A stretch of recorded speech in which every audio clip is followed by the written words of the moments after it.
We track storms to alert you first. This is KIMT Storm Team 3, weather coverage you can count on. I'm joined now by Storm Team 3 meteorologist Ryan Knapp. Ryan, it's a pretty spooky weekend, but I think what's really frightening is the forecast you have for next week. Yeah, we got some chilly temperatures in the forecast because we're looking at daytime highs in the 40s and overnight lows into the lower 20s for the first time in what has been a while. And I know some of us have actually seen temperatures into the lower 20s, but they were more just feels like temperatures. Our actual temperature will be into the lower to mid 20s for overnight lows as we head into this upcoming week, meaning that we could be seeing feels like temperatures into the teens. That's just a little spoiler for the 7-day. But taking a look at SkyTracker 3 satellite and radar, we've been talking about that cold front moving in. If you're with us here at 6 o'clock, you know about by now, around 10 o'clock, that cold front is starting to make its way through the viewing area, bringing that cloud coverage behind it that we originally thought would potentially spoil the chance for seeing some of those northern lights. That has now been pushed back. I'll talk about that in just a sec. But live look right now over downtown Rochester, 44 degrees, clear skies.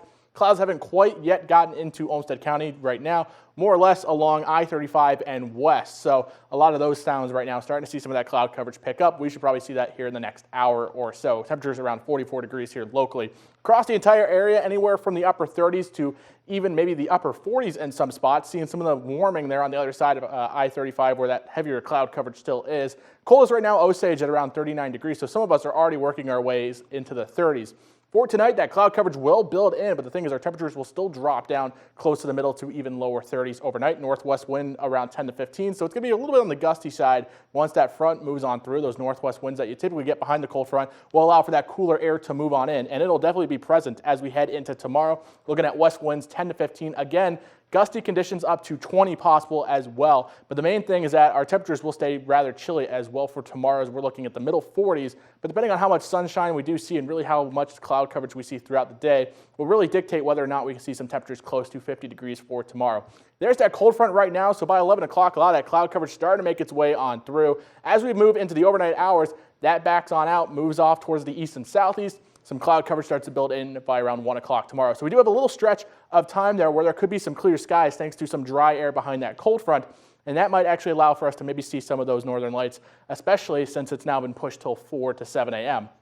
Behind that cold front as well is just a surge of cool air moving in from out of the north. So that will allow for us to stay rather chilly as we head into Sunday, as well as the upcoming work week. So our temperature is going to be pretty cool there. So I know we talked about earlier, originally we were saying 6 p.m. to 10 p.m. would be the time frame to see it.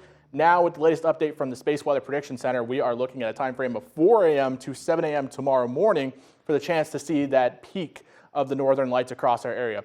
Good for us here, and I'll put this into motion for you. That cloud coverage associated with that cold front starts to move on out here. So by around 4 o'clock, we're looking at a chance for some clear skies, at least until 7 a.m. That's because, like I said, there's some dry air that sits behind that cold front, which will allow for us to maybe see some clear skies before those clouds move in by around lunchtime. But for tomorrow, we are looking at chilly temperatures for Halloween night, so make sure you bring that jacket with you going trick-or-treating, or you're just maybe out and about. Temperatures into the upper 20s, mostly clear skies, as some of those clouds during the day will start to decrease as we head into the overnight hours.